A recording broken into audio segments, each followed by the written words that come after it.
Welcome to the Oklahoma Outdoor Adventures Podcast, brought to you by Yellow Hat Outdoors. All right, welcome everyone to episode 9. It's Glenn. And it's your now new favorite podcast host, Hudson, after last episode. That's right. Hey, and we have a true legend in the house. And I don't say those words lightly. You know, I've described our one other guest as a legend, but this guy really is. Born and raised on the west side of Oklahoma City on a small homestead. Him and his family are preppers. Grew up literally like Tarzan, living in the woods, swinging from tree to tree, killing animals, catching fish, riding dirt bikes, taming horses. And this guy grew up to be one of the best wide receivers and safeties in the state in high school. And he's loving this intro by the minute. Played D2 football in college and then threw in the towel. And his name is Landon Stout. Landon, how did you like your intro? Some of it was true, but I don't know about all of it. Okay, hey, that's good. That's good. We've been trying to get him on because it's been a little difficult to get him on because he has been in the Highway Patrol Academy. He's now graduated and is starting to do some shifts and get his legendary name out there on the highways. People hear Trooper Stout and they go running. That's right. Or they come running, depending on who you are. Watch out, criminals. I'm happy to be here. It's been a long time. The academy sucked, and now I'm out. So I'll be on from here on out. That's good. I like the sound of that. Well, after all of your arrests in your academy, before that, there was a young Landon, a guy that we grew up with that we mentioned earlier. Some call him Laramie, some Landel. Yep. Baby deer, maybe. I don't know. Okay, let me ask the first question, because I don't think people will believe this. How many dogs did you have growing up? So I grew up on, it was 10 acres in El Reno, Oklahoma. And 10 acres to me seemed like more land than I knew what to do with. And it wasn't in the best area of Oklahoma. So, I mean, I don't know. I was so young, I don't really know for a fact how many animals we had. But I know there'd be cats in and out living in the barn, catching mice and rats. And then I would say every couple months a new dog would show up. A new stray dog would show up that somebody dumped or whatever, and show up on our doorstep, and me and my 3 brothers would just be all over it, take care of it, and then grow to love it. And they were all outside dogs because my parents knew that they were probably gross and nasty, ticks and fleas and stuff. And so we would grow to love the dog or cat or whatever, and then it would very soon after that die or run away, or somebody would come pick it up off the road or something. So yeah, lots of heartbreak when I was a kid. How many of them had an actual death of long life? One? I mean, because that's all I can think of right now. Yeah. I don't remember. I mean, well, a couple made it to where you moved back into the city. So I guess that kind of helps the... Yeah, those weren't the strays that showed up. Those were dogs that my dad got from the pound or something. Okay. Actually, Copper was a stray. Copper, we got her when she was a little puppy. She just showed up one day, and she lived till 15, maybe 16. Yeah. She had a pretty hefty coyote kill count. Yeah. That's what we told ourselves. I don't know if that was ever true. They definitely fought. Yeah. She would be all bloodied up sometimes, but who knows even what? Yeah, who knows if it was just other dogs or coyotes, but yeah, and we would have dogs show up. I remember one day we were going to school, and it was really early one winter morning, and we go outside to load up in my mom's Suburban, and our 2 dogs at the time, Racel and Whaley, both black labs and probably mixed with 10 other dogs, But they showed up and they had porcupine quills all in their faces and chest and neck and stuff, and it was really sad, and it was freaky to see as like a 8-year-old kid or whatever I was, but that's just the type of stuff that our dogs had to deal with out there. Yeah, it was always a good time going out to your house just because who knew what we'd get into. There's a dirt bike track and tons of dogs and Pellet guns. yeah, literally anything with I would say anything with a heartbeat. That sounds really bad, but But there was anything with a heartbeat was there was a not lot safe. of bullfrogs and squirrels and Possums. Did you guys shoot a couple deer out there? I know you had a few blinds, but Yeah, well, my neighbor had 40 acres right next to us, and he would let us deer hunt that. So me and my dad would go over there and deer hunt and turkey hunt. But there were deer on our land too, because they were just right next to each other, so we hunted both of them. yeah, they'd come through every once in a while. Yep. Yeah, had a good fishing pond on there too. That Yeah. wasn't too shabby. Yeah, fished off the dock. Bunch of perch. We would go in there.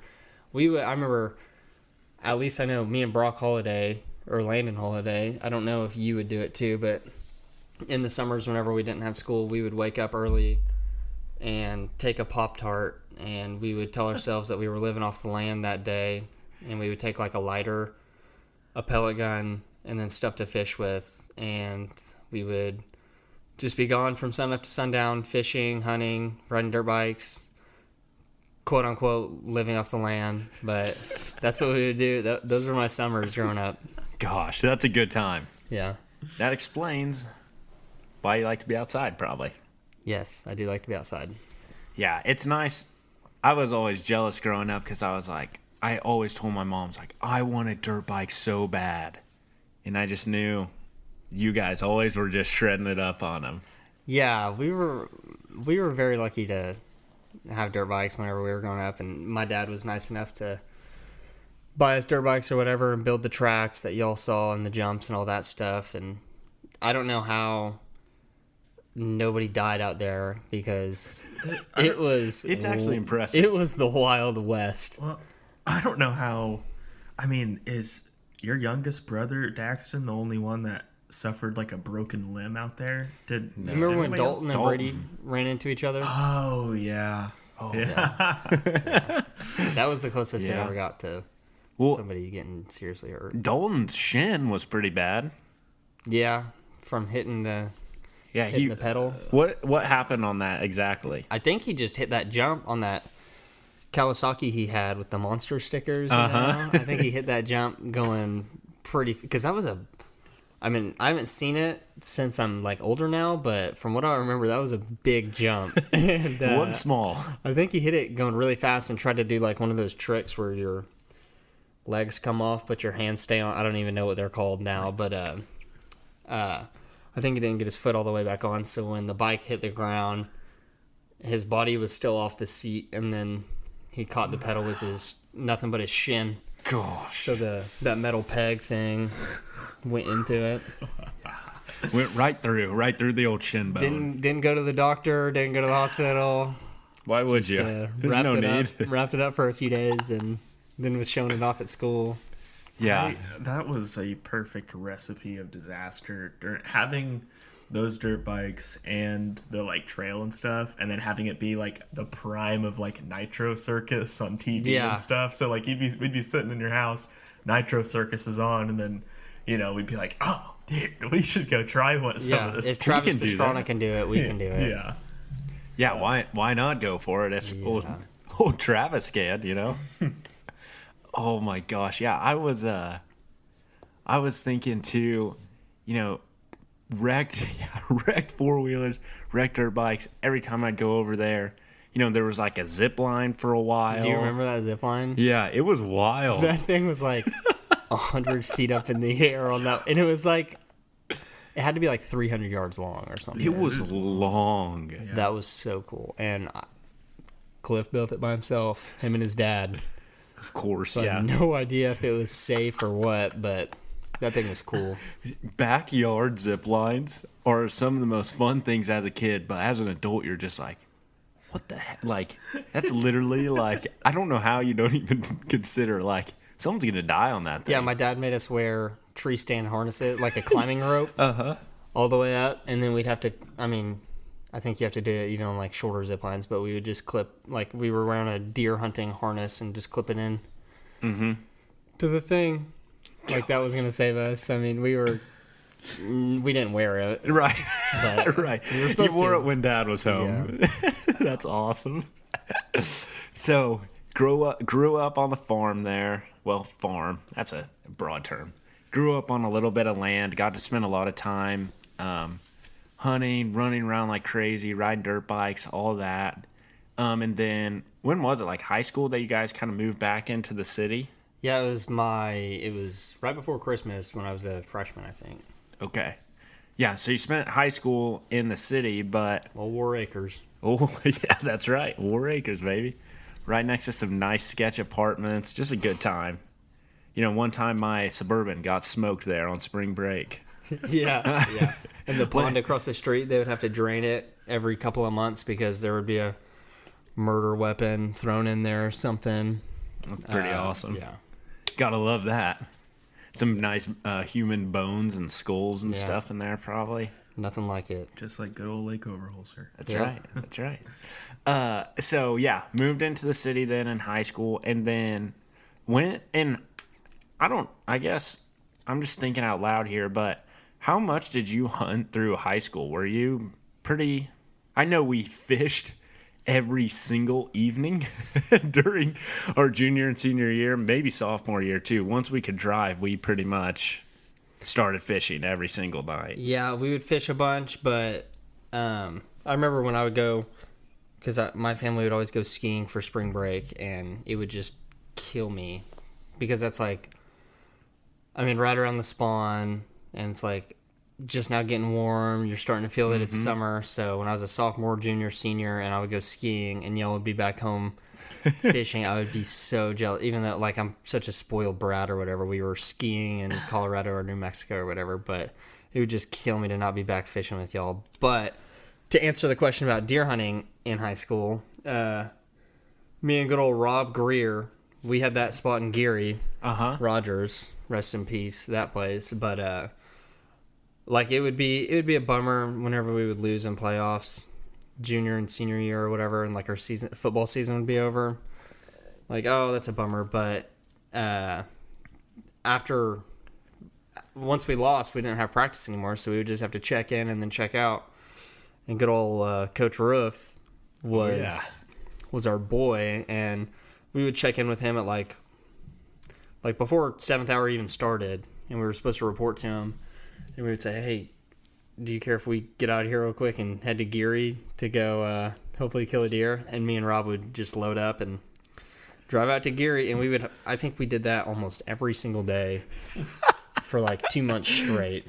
Just have everything packed and loaded to go and just take off from the field house and go kill spikes out there on accident. Did you do that, or was that Rob? I shot. So there were giant deer out there, and it was an evening spot, just a huge wheat field with like a little peninsula of trees, and it was like middle of October or whatever, and shooting time was, let's say, like 6:45. Like shooting light ended at 6:45 or whatever. So I heard something walking down the creek, and it's like just about pitch black outside, and a little like somehow the sun got through the trees, and I saw that it was a deer, probably like 30 or 40 yards, walking straight towards me down the creek, and I saw its head, and I didn't see any antlers, so I was like, okay, it's a doe, I'll take it. Looked at my watch, it's like 6:45 or whatever, the exact minute shooting time ended, and drew back, smoked it at like 10 yards, and then texted Rob, like, hey, got one down, come help me find it, and because I'm colorblind, and Rob has to help me find my deer. And it doesn't help at night, too. That makes it a little tougher. Yeah, so, which, remind me, I have a story to tell about that later, but, so we went up to this deer, and it was pretty good sized doe. And then I grab its head, and it's got like 3 antlers on one side and one on the other side that's like an inch long. It's like such a weight. Like, poor little guy had no idea. I had no idea either, but smoked it.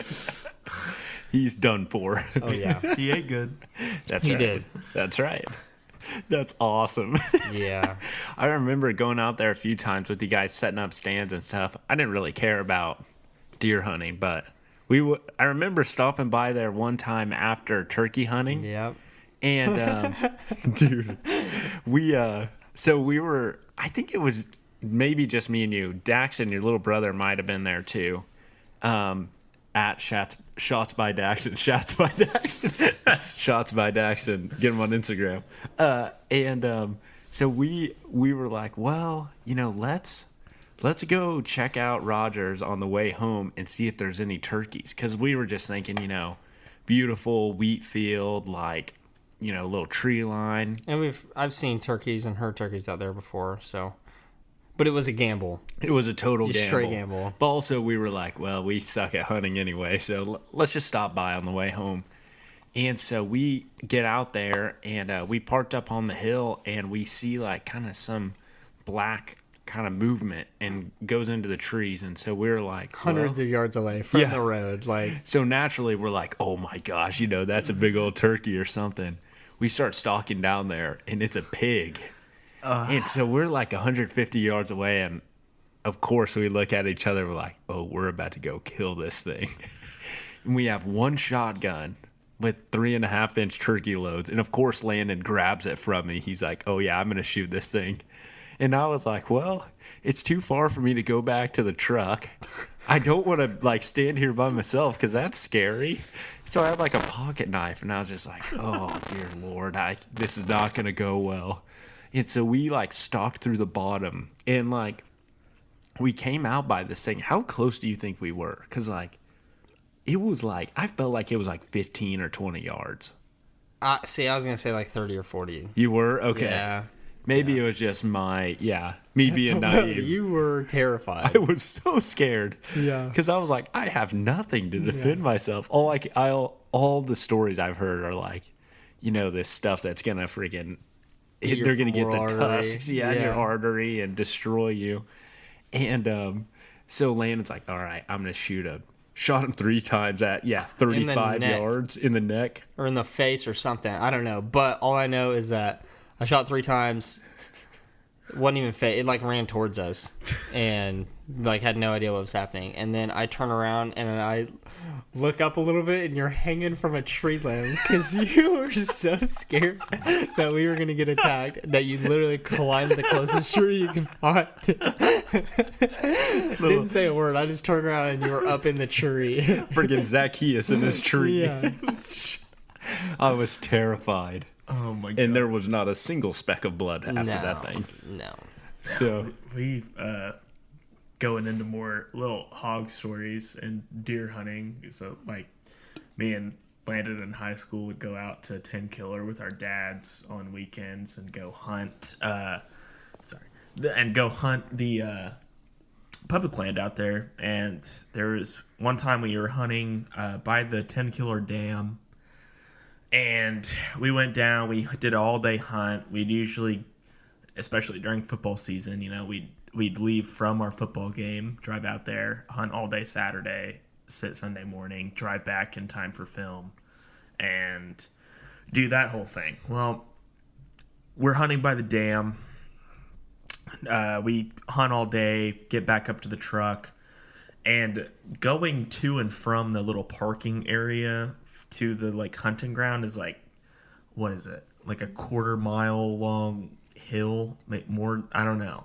It feels like it's a lot longer. It's the freaking death march. It was a death march just to get down to where you could even start to maybe think about putting up a tree stand. And it was just a long sloping hill, rocky dirt. We get all of our crap, we get back up there. We left our stands there because we were going to hunt in the morning. But we got all of our other crap there, and we get up to the trucks, and we're putting our stuff in the back, and hear Landon's dad go, can't find the jacket. I can't find my jacket. And they're looking for it, and I think me and Landon probably looked at each other because we knew what was coming. And Landon's dad left his jacket down by his tree stand, and it was not an expensive. I don't think it was an expensive jacket, but the hunting jackets, not usually cheap. Bit. Yeah. So they look at us and they're like, "All right, well, we'll finish packing up here. You kids walk back down there." It's like a 20-minute walk, 20 or 30-minute walk there.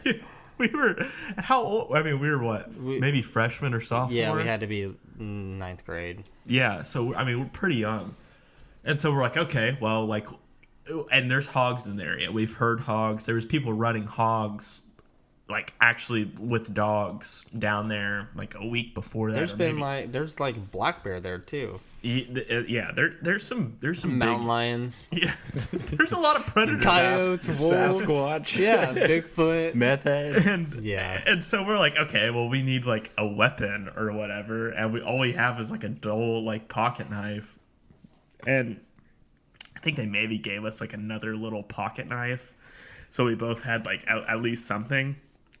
And they give us the crappiest little flashlight that like is.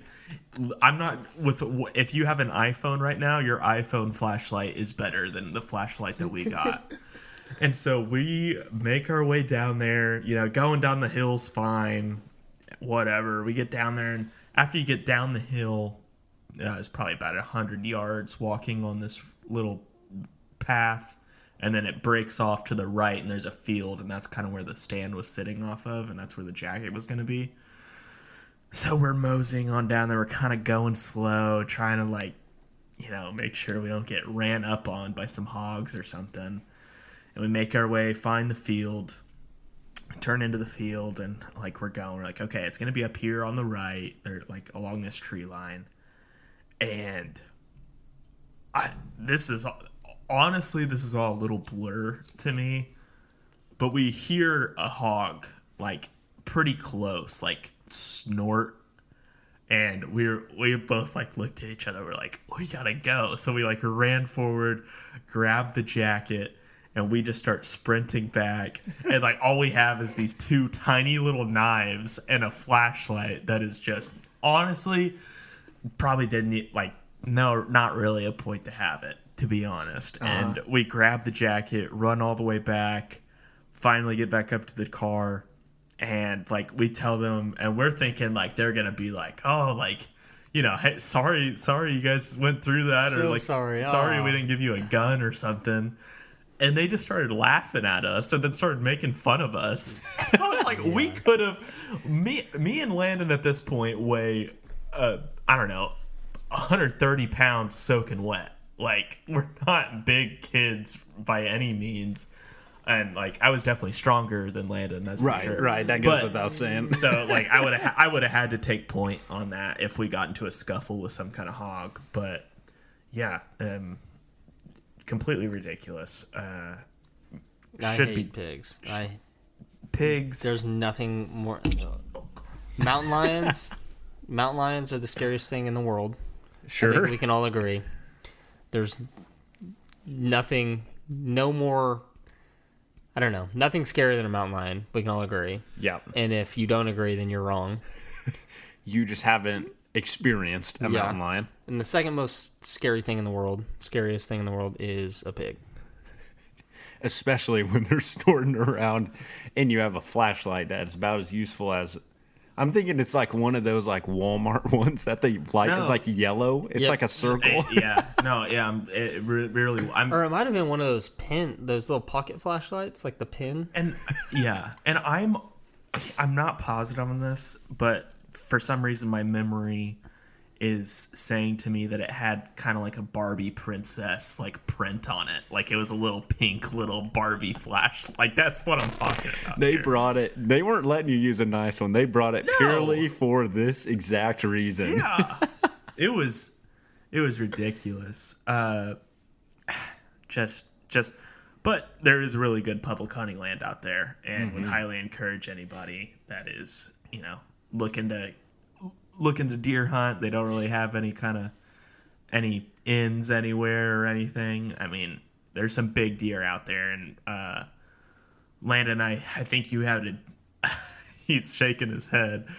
He had a miss out there at that spot by the dam, and that was. I've had my heart broken a few times in my life, and that one was probably the worst ever. That was your first real heartbreak, wasn't it? That was one of the biggest deer I've ever seen in my life, and it was middle of November, maybe the end of November, and it was like, I remember we were doing an all day hunt, and it was like 1:05 p.m. It's like right in the slowest part of the day, and like after lunch? Yeah, Okay. yeah. So we just sat all day. Okay. None of us had phone service down there. We just sat there. And we weren't walking back to the truck for lunch because it was a hike to get back. We just sat there from sun up to sundown. And whenever our dads came and got us out of our stands, that's when it was time to go. So I was sitting here, and my dad was down this trail like a couple hundred yards from me, and all of a sudden I'm just sitting there minding my own business, and I hear something running down. It was like a plowed, like a road just big enough for like a truck to get through, and it had like a weed in it, and I heard something run down it, and it was a giant deer, and it like crossed over right under me. I grab my bow, I draw back. It's standing there like 20 yards. How big are we talking this thing is? I mean, I was probably like 14 years old when it happened, but I still, to this day, think it's the biggest deer I've ever seen in person. And this thing is standing broadside. Like, God himself put this deer in front of me and just told it to sit there and just hold on a second. Because it was sitting there for forever, and it had just rained. So the ground was muddy and stuff, and I drew back, and I'm shaking like crazy with my little piece of crap bow with 40-pound draw weight, and I'm about to smoke this thing. And I shoot, and this is when I had those purple and black fletchings that fell off every shot. You did it yourself? Because I would glue them on myself, and I was proud with the camo arrows, and I was like, these are sweet. And, they fell off every shot. Oh, that is tough. Yeah, so I shot at this deer, and it drops, and I'm like, oh my gosh, I just smoked it. Because it's laying on the ground kicking. And I'm like freaking out in my stand. It gets up and jogs off. And I'm freaking out to myself. Little 14, 15-year-old Landon's just like throwing a party in the tree stand. Trying to text my dad, trying to get a hold of him, but there was no service. So I sat there for like 30 minutes maybe, and then I got down and I was going to go check the arrow for blood or whatever. And I'm looking I see my fletchings on the ground, of course, because they fell off the arrow. And I find the arrow. And there's no blood on it, no blood anywhere. And then, like, I see where the deer fell. And it turns out it just slipped, like, on the mud. Because, like, I made it jump or whatever. So it just fell over.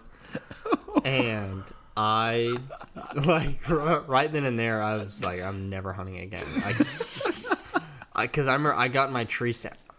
I think I was 14 or 15 years old, probably. But I got in my tree stand, and I cried like a little baby for like an hour straight in my tree stand. Just put my head on my hands, like in my lap, and just cried like a baby because like it does not get worse than that. Thinking you drop a deer and a deer that big, no. Then you found out he just slipped in the mud. Yeah, that was just and just the shame also of knowing. You're going to have to tell your dad about that one. Yeah, and my dad would probably be nice about it, but Tim Hawes would. He's gonna that's why you don't glue your own fletchings on. That's why you shoot your bow in the off-season. Whatever. Yeah, no. He's got no room to talk. He's got plenty of... He's got plenty of... 9 or 13 or whatever it is. Well, and I was also just going to say, I don't know... If you're not familiar with arrows and stuff, the fletching is like the little thing that's like the feathers on the back that like keeps it. Veins, or people call them veins, I think. Yeah. Oh, really? Veins. Okay. Yeah, well, they pretty much just make the arrow fly straight. That's what their whole role is. So Not these when ones. when they fall off, Yeah. When they fall off, the arrow does whatever it wants. It The doesn't arrow fly goes- straight. Gosh, Yeah. What a that is You live and you learn. tough. Yeah. terrible.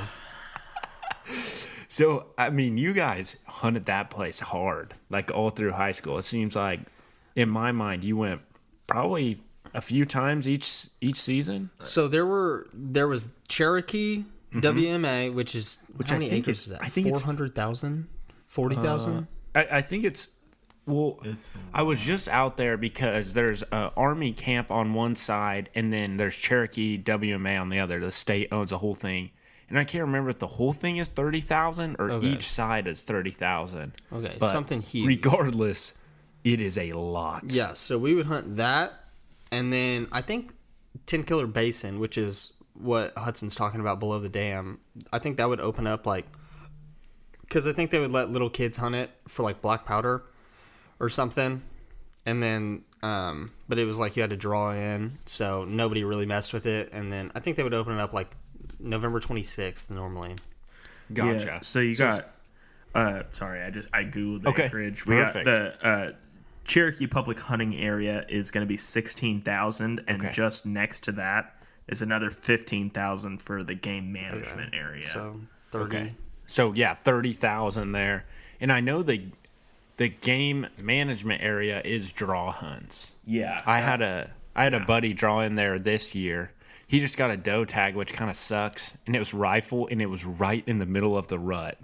And he said he saw the biggest buck of his whole life. Of course, that's just what happens. yeah. But yeah, it's a great area to hunt, and there's so much area out there. They do food plots, Yeah, they do everything. The biologists do a really good job out there of I mean, every time I don't even know, there may have been one year that we went out to Cherokee where the food plots weren't really doing too hot or something, but like usually we'd go out there and I mean they'd have wheat springing up and all this stuff, and it's usually great. I don't know how many, we harvested several deer out of there, missed several also. I watched, this is my biggest pet peeve with hunting with this kid over here, Landon. Landon gets a new sight on he's using his dad's old bow.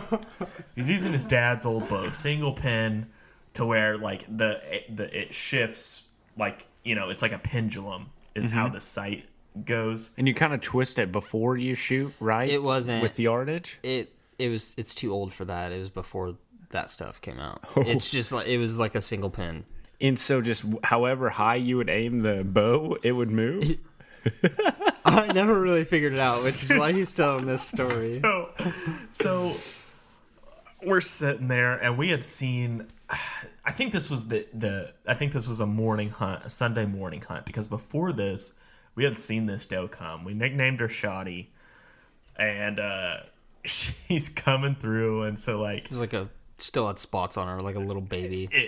but like we're not seeing anything else, and so we're set up on the same food plot. Landon's on the opposite side of the food plot, tucked in. We're both not right on the edge. We're tucked in a little bit. We got some stuff going internal, just a little bit, but we still have shots out onto the field. Landon's sitting right off of persimmons tree, which is always great for deer hunting. If you ever can set up by persimmons, that's awesome because the deer love persimmons. And you get you a little snack if you Yeah, got you get your a little- granola yeah, bar, or get a don't little- want that Cliff Bar that's like smashed flat in the bottom of your backpack that's been there for 7 years. Yeah.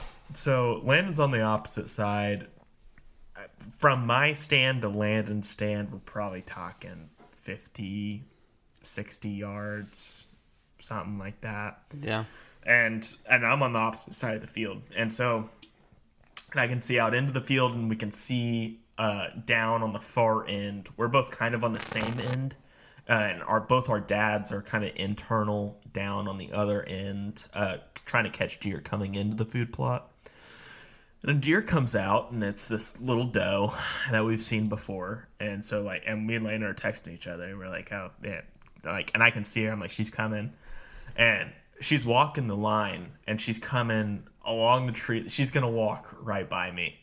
I've never killed a deer with my bow at this point. I've never shot one with my bow. I'm kind of getting excited because I'm like, she's gonna literally walk 5 yards from me, and I'm sitting there, and Landon stops texting me back, and I was like, like that's weird. Like she's probably 50 yards directly to like from my perspective, my left, and like along the tree line.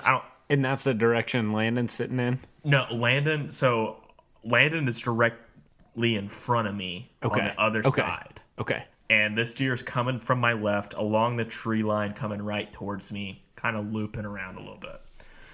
She's coming, and I'm looking at her. Landon stops texting me back, and I'm like, all right, well, whatever. I'm going to kind of get my bow ready and stuff in case she actually does walk right in front of me. And then I hear a boom.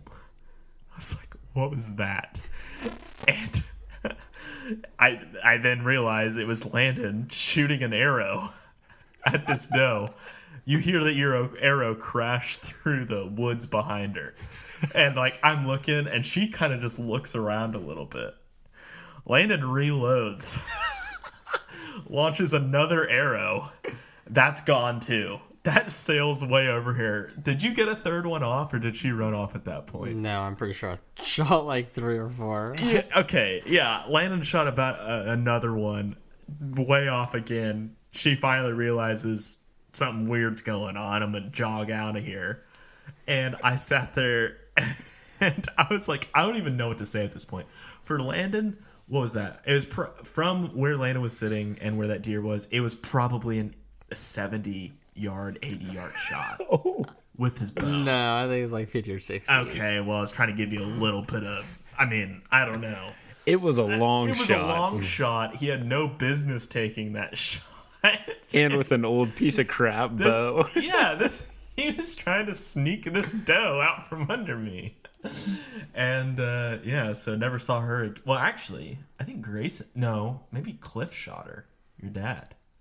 That one deer that we tracked for like 2 hours. That was your dad that shot that deer. I thought that was your dad that gut shot at her. No, it's your dad.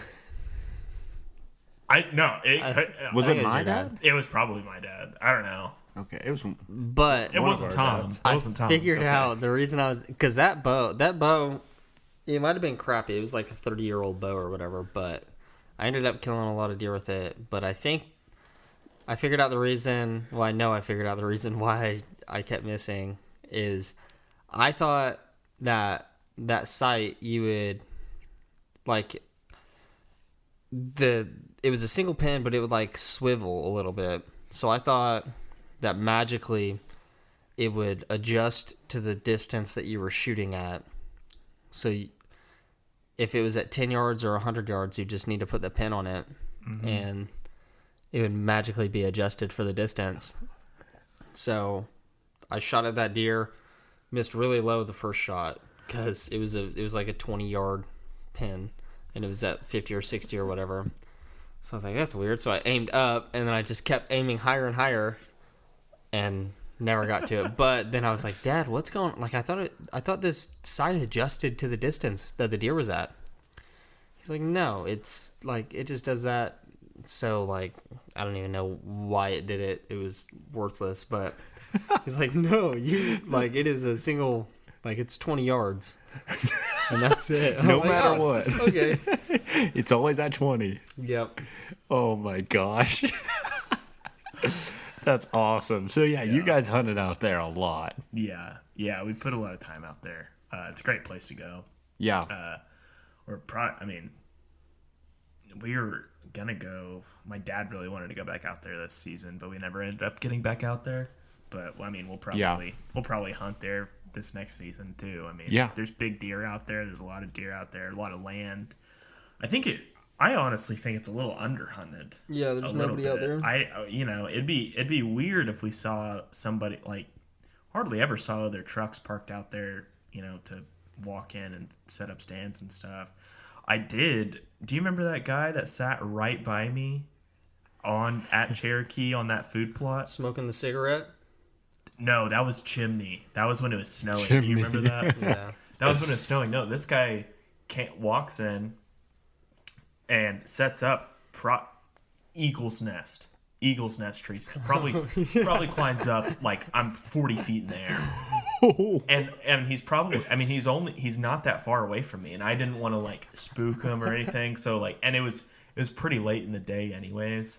And so we all get down, and this guy he was working with the wildlife biologist. He helped plant the food plot and stuff there. Gotcha. And so we got to talk. He was super nice and talked to him a little bit, but he never saw you when he was setting up. And I was sitting there. Well, it's always so hard because like I'm seeing this guy. It's public land, but I'm like, by the time he makes it across the food plot, he's pretty close to me, and I don't want to like freak him out. So I'm like, maybe I should just stay here.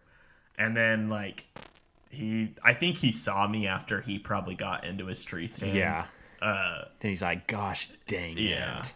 But the good news is no deer came through there anyways that evening. So it was like we didn't have an awkward like, oh, who's gonna shoot it? But that's awesome. Yeah.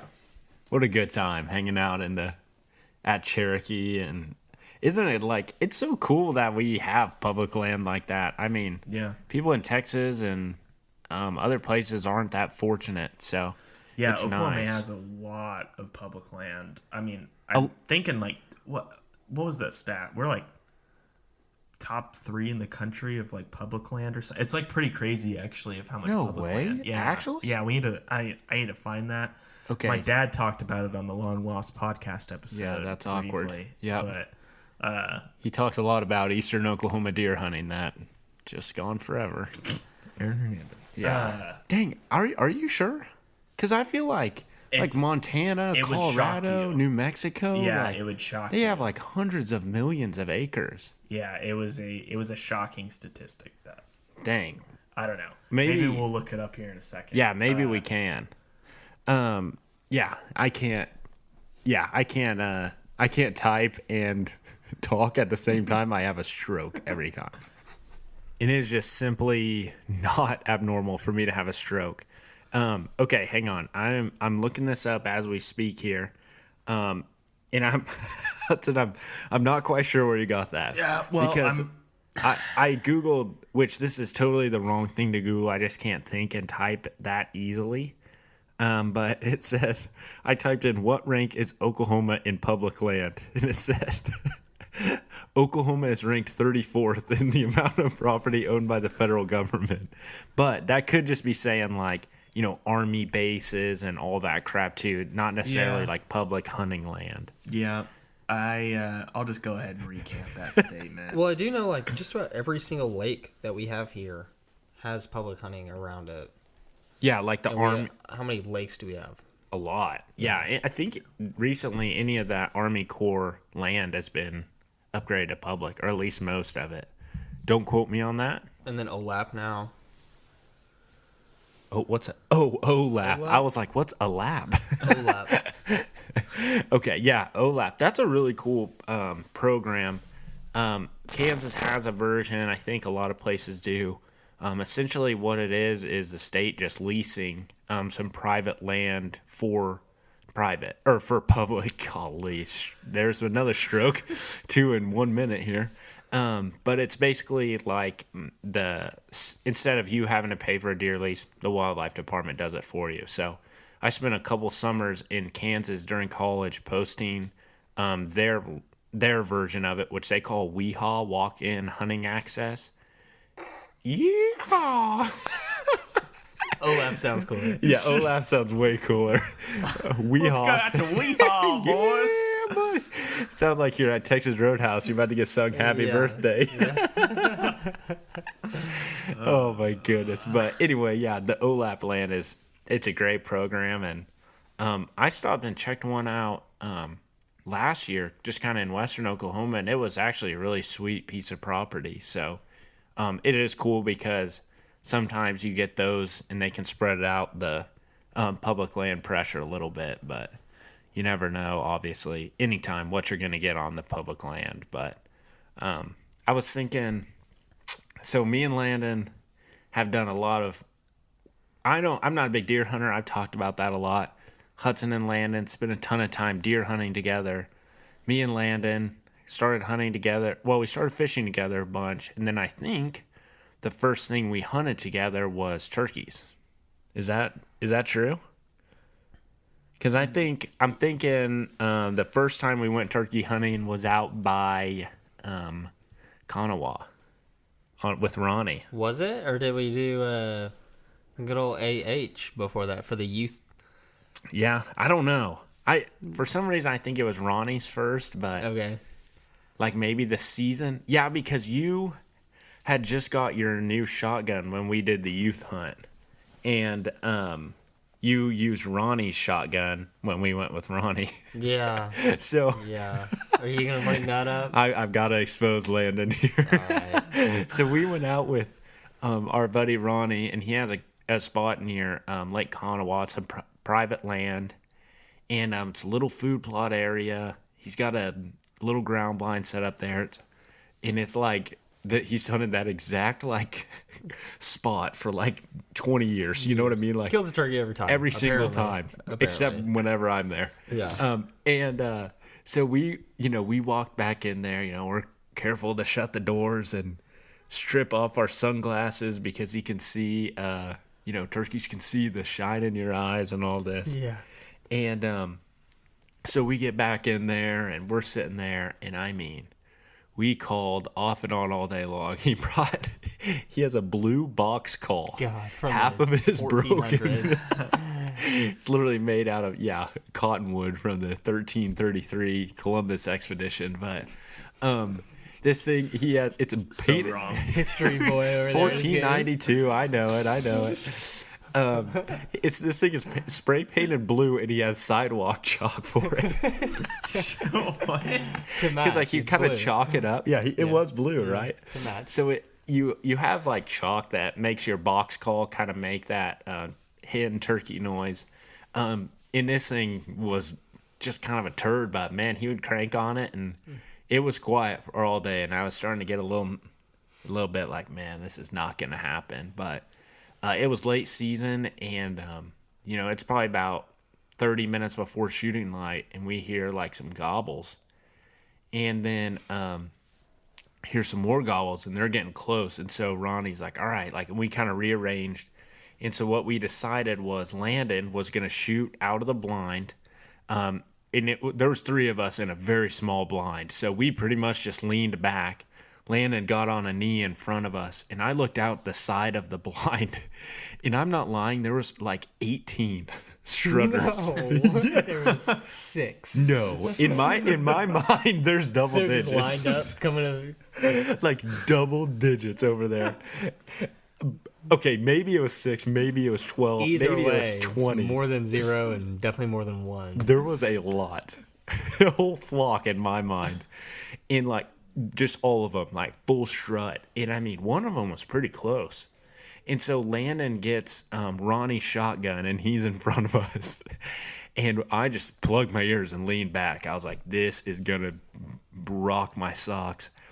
And so Landon lines up on one of these things and just boom. And like in my mind, kind of in the hindsight, it's like kind of smoky, in there. And then I look, I open my eyes, I guess, again, and Landon is on his back. Guns pointed up in the air. Ronnie like grabbed the gun. Landon had been on his knees, and it literally knocked him over. Okay, so I wasn't on my knees. I was sitting. I don't know why I chose this position to shoot from, but I was like in a squat. Like I was just holding a squat down at the bottom. Freaking goblet squat there. Yeah. With the 12 gauge. But yeah, that's why I wasn't very well. And I never shot I don't know if I've even ever shot a 3.5 at that point. Yeah, And I that don't was think like a so. turkey gun, Yeah, it was an absolute turkey blow. cannon. Yeah. So But needless to say, no turkey I died. didn't kill the turkey, and apparently we still talk about it. So it was pretty embarrassing. But and then the next season, it was fun because Landon was 18. His birthday's January 27th. Don't worry, I'm not gonna forget that. And then youth season was like whenever it was. And so I was able, because I was under 18, to go out for the youth season. And we went out and got to harvest a turkey together. It was the hottest day of my whole life. We brought one water bottle between us, and we got lost. We overslept. It was the day of prom, or it was our junior year. Yeah. It was prom. And I didn't Gibson go. was there. Yep, we certainly weren't going, Yeah. or at least I wasn't. Yeah, And- so we stayed up a little too late the night before, Sure. hanging around the campfire. That's right. Gibson slept in his John boat, and we Yep. slept in my back seat, and Yep. we were in shotgun or something. Yep. Yeah, I think I just crawled into the truck because I was like, I am so tired, and I'm going deer hunting. Of course, turkey hunting. I set an alarm, for sunrise, and there's no moving Landon. If you don't know him, he sleeps very hard. So we woke up at like noon Yeah, it literally was. to morning turkey hunt, and then head home. And we had never been back there before, and it's some pretty rough country. Yeah. Pretty thick woods and very hilly. And now we know that there's like a shortcut to get back to where we ended up getting to, but we took the not shortcut, the long cut. Good grief, yeah. And I just remember I actually got worried because we had probably walked 3, 4, 5 miles, I don't know, but we were walking for hours. And had no water left. We were fighting through the trees. It was like thick cedars and like those like thickets of like thorn bushes. It was literally like it was a fight every step, and we were just purely praying that this spot we saw on Google Maps, which we didn't have service anymore, was like an actual clearing, and it wasn't. But we just kept walking until we found this little clearing area, and that time there actually was so many turkeys there. Yeah. It was weird. There was like a group of jakes and like a big old gobbler, and I don't even know how we got successful. I do remember I was like laying down behind you, like trying to call or something, and you like ran down the hill, hid behind a cedar tree, and then I just remember you shot one, and we were very, very excited. We were so amped. But then also it was like, we got this thing down, like, now we have to get water. Yeah. That was like, it was like actually, we were kind of looking at each other like, we're actually in trouble right now if we don't end up I'm pretty sure getting some water soon. I think we drank out of the lake. I drank out of the lake. Okay. Yeah. Because we walked back, we It was climbed American over the Reserve. dam. Yeah. It was clean. And we, Ish. I can't tell you the But things we I've done did. in that way. We got in the water and drank it. I actually waded out and got on my hands and knees and drank out of the lake. I was so thirsty. But yeah, that was just a wild one. But just so many, good turkey hunts and all sorts of just stupid, trips, and been some good times. And then as we got into later in high school, actually, I think it would be, so that was probably our junior year. So then the next year is whenever you guys got me into chasing some other feathered beasts, aka the ducks and geese. Yeah, the good old waterfowl. Thanks Yeah. to, so since I grew up on that land, me and my older brother Dalton and my dad always hunted, and my uncle Killen's dad, Uncle Blaine, we always hunted ducks. But I mean, it was more of like pond jumping, and maybe you'd go down for one morning and shoot like a ringneck and a gadwall hen or something. But it was a lot of fun. And then Tate Turner, who will be on the podcast soon. For sure. He's a good time. God. But he always hunted, and since we went to Bethany, there was like 8 of us that hunted in the whole school, and he was 2 years younger than us, but since he hunted, like, we kind of just took him in and hung out with them. And he took me and Dalton on our first goose hunt and shot an 8-man limit. And I mean, 64 dead geese will get you hooked for sure.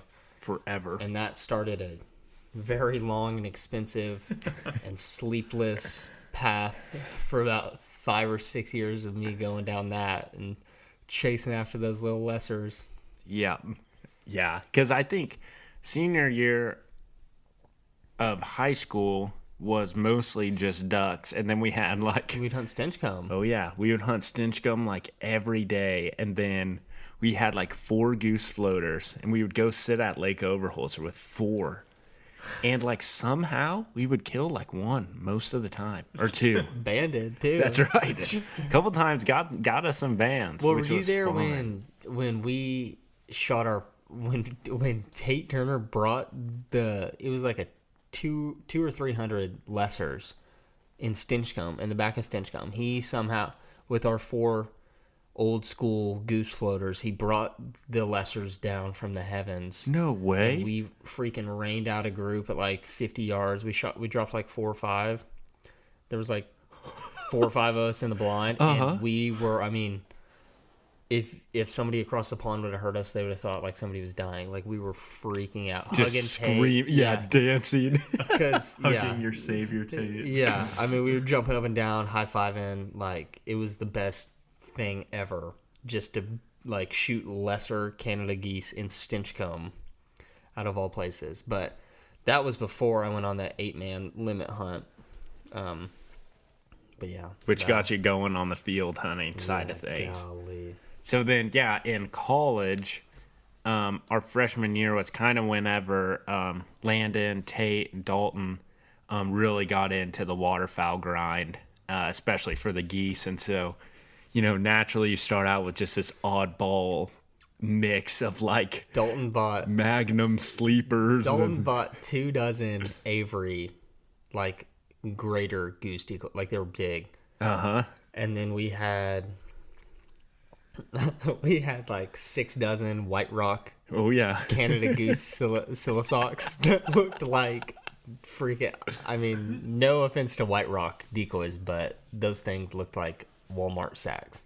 Whose trailer did y'all use? My Was dad's. They stole Cliff's And- trailer. and- Shocker. So- Poor Cliff. Yeah, we started out with like those decoys, and then the next year we sold.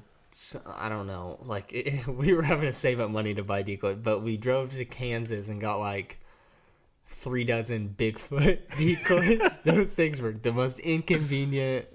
They're ginormous Huge. too. And you'd have to stack dirt up on their feet so the wind wouldn't blow them over. Oh Yeah. And then and somehow with that mix of decoys, our freshman year of college actually killed a few good hunts. It was good. A lot, like looking back, some of those hunts in El Reno, where we would find a stacked feed, and then we'd be like, all right, we're doing it, but there's no hides. So we're going to have to sit in the middle and lay in the decoys. So we would wear black sweatpants and like a white hoodie or something, or like gray. And we would think with our spread of like 8 dozen decoys Oh yeah, we were invisible. in the most hunted city in the freaking state that we would be able to fool those geese. And I don't think we ever shot a bird laying in the decoys. No, oh what? That's Not why when to I this was day around. I'm not going to do it unless I'm like in a snow spread or whatever. But Yeah, or with those like ghillie blankets or something Yeah. like that might be the trick. But yeah, we had one, and it was the first time I ever got to go. It was in a cut Milo field, Zumallins there, oh my god! and it was by Lucky Star Casino, and convenient. yeah. Best of both Whoa. worlds. Should we go right now? But seriously. Yes, we should. But I just remember I actually set an alarm, I think, for 2:45 that morning. Everyone was so excited. There was like 15 trucks and like literally Golly. 12 people. Yeah, like And- people were bringing 2 trucks. Yeah. Oh yeah. Yeah, so wait a second. Yeah. I'm good at math. We've discussed this. We started out with like 12 people, and then it was like a Monday morning or a Wednesday morning or something. So Yeah. people were like going to work Yeah. as we were killing geese. Yes. But we somehow, like, I've never actually. People talk about the X, and I don't really know. You know, people say the X is where, like, the birds want to be. Are you talking about like decoy setup formation? Well, Is that what no, you're like saying? it's just like a term that's like if someone says like you're on the X, like there's nowhere else, like X marks the spot. Yeah, That it's is like where the birds are gonna land. Like different- right. different loafs and roosts are coming to one spot, like Yeah. joining up. Okay. Yeah, everything is coming to that exact spot. And so if you're on quote unquote X, then like that's the dream. And like that's the goal of every hunt. And we actually were on the X for like how many were on that when like whenever you scouted that? Like how much would you guess? I really don't even remember how many geese were on it. I just know that it was the split. It was right after the split. So Yeah, it was during finals. Or it was Yeah. right before or right after finals. so we kind of had to swipe that feed from That's right, from the old older man. guys- the older guys that were there that did not appreciate it at all. Come to find out, but yeah, so it fell on like we could hunt it on a weekday that they couldn't, so we went for it. And we were 19, 20 years old. Yeah. What, 18? I don't even Absolute know, but idiots. like we're going for it. Yeah, but I mean, it was stacked, and they were on it for the whole split. So what was it? 2 weeks? Yeah. Like I mean, I think it was 2 weeks split during that time. and I think it was like an 80 was it 80 or 40-acre Milo field? Yeah, it was pretty big. Yeah, and so we set up on that like that sprinkler. Yeah, the whatever head. pivot. Yeah, the pivot. Uh-huh. And they came in and they started landing like out in the middle of the field for some reason. And And it's cut Milo. Like we thought we needed to be by the pivot. yeah, we thought we needed to hide or whatever, which I mean you do need to hide, but not when you're on the X, as Glenn was saying, and they've been there for 2 weeks because they don't even care what's going on at that point. So we like kind of just scrambled, like we were frantic, going crazy, picking up decoys, and I don't even think, did we take our blinds? Did we end up sitting on we our took blinds? blinds. I don't think we brought all the decoys over. No, we had like 2 spreads, and we walked out like we were running out into the middle of the field, scaring these geese up off the field, and then like moving. At that point, maybe we had 10 dozen decoys total, so we moved maybe like 4 dozen decoys, put our laydowns up, didn't brush them in, and I mean they were coming in on a rope. Like It was wild. Like I have a Snapchat video from that day, and there was like just like thousands of birds just flying around, just circling us over and over again. And like these huge spins would come down, and like we would stack some up, and then they'd fly off. And it was like super windy too. Yeah. But it was just, it got me hooked. Yeah. It was awesome. And so then from then on, yeah, kind of all through college, that was the winter time. yeah, At 'cause you least- get 6 weeks off or whatever for Yeah. Christmas break, so Yeah. Why not? just go hunt. But yeah, so we've had some good hunts. I guess we'll end it with my favorite Landon story. Waterfowl hunting. Oh my gosh. This one is, let's just say, slightly explicit. Or should I say explosive?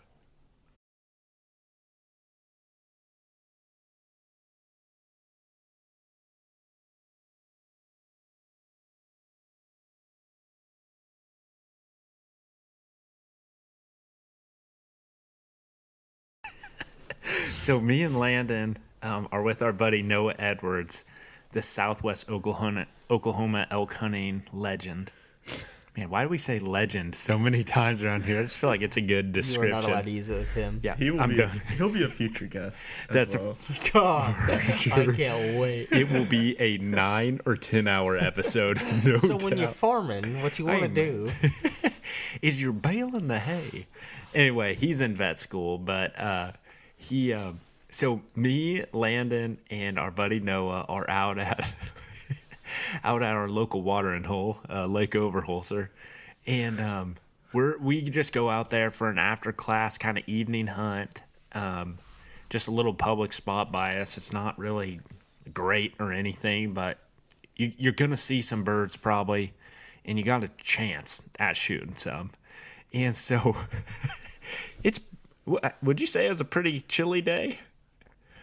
I would say that it was pretty chilly. It was a pretty cold winter day, and we're going out. And was that one of those? I think we sitting behind a broken blind that day, or were we in a blind? We were not in a blind. Okay, so there's basically all these blinds that people draw for. If they don't show up, you can hunt them, but sometimes people will draw the blind and then like not build it or not fix one up. And so the spot we wanted to sit, the blind was broken. And so what we would do is we would just either stand in the water or we would bring like a stool or something. And it was so cold in the winter, just being chest deep in the water for, a few hours. But this day we had stools. And but it was kind of deep still. So like your stool is completely underwater or bucket or whatever. But it was like whenever you're standing, it was like about mid-thigh deep. And so, the bucket, you can sit on it, but, the water's coming up to you, like kind of your belly button, Yeah. And so we're sitting there, and Landon goes, oh gosh, my stomach hurts. And I was like, what are you going to do, man? And he's like, no, I have to go. And I was like, now. I was like, what do you mean you have to go? He's like, I am about to crap my pants. And I was like, what's a long way, like back to the truck to get a napkin or something? He goes, no, I'm going right here. And I was like, what do you mean you're going right here? As I'm undressing myself. And he's like tearing layers off, like handing us jackets. And I'm like, frantically. I'm like, Landon, we are mid-thigh deep. I'm like, I don't know what you can't magically get taller right now. And he goes, oh, I can make it happen. Well, I had no choice. It's gonna fill around my ankles. So Landon shuffles a little bit away from us into the cattail slightly. Like 5 feet away from like, it all. Yeah. Like he doesn't go where we're standing, but he goes just a little bit away. And I see him like he's unbuckling his waders, and I'm just still sitting there. I'm like, it is like he's thigh deep. He can't squat or anything right here. So he rolls down his waders and starts unbuckling layers of sweats and, long underwear. And I'm like, he's not about to do this. And so he rolls down his waders and then pulls down his pants to, just barely below his butt because, like, he's thigh deep. Like, It's pretty deep. And I can still, like, envision it to this day. He, like, leans over and just, you see him kind of concentrate and then just one strong push.